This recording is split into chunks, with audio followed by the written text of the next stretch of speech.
देवळे साहेब, माझ्या केसमध्ये तुम्ही वकील असताना तर केसचा निकाल काही वेगळा लागला असता. रघुनाथराव, प्रत्येक गोष्टीचा एक योग यावा लागतो. शिंदेने त्यांच्या मडच्या बंगल्यात तुम्हाला राहायला जागा दिली आणि आपल्या मैत्रीचा योग जुळून आला. आता ती जागा सोडण्याचा योग जुळून येतोय. म्हणजे काय, तो बंगला आणि आजूबाजूचे काही बंगले मिळून एका मल्टीनॅशनल कंपनीने चांगली ऑफर दिली आहे. ती सोड टाकतायत.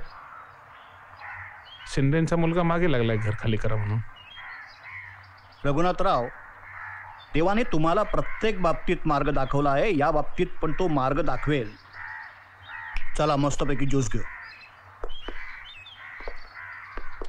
हा माझा रोजचाच. तुम्ही कुठला ज्यूस घेणार? करेला, आवळा, लिंबू की मिक्स? अहो मस्त असतो. माझा हा रोजचा कार्यक्रम आहे. वॉक घ्यायचा आणि इकडे येऊन ज्यूस घ्यायचा. शरीर तंदुरुस्त राहतं, पचन मस्त होतं.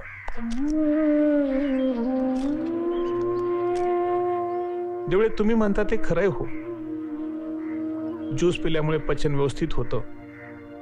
असा एखादा ज्यूस आहे का की जो ज्यूस पिल्यानंतर मनावरचे, अंतकरणावरचे आघात आणि अपमान अगदी सहज पचवता येतील?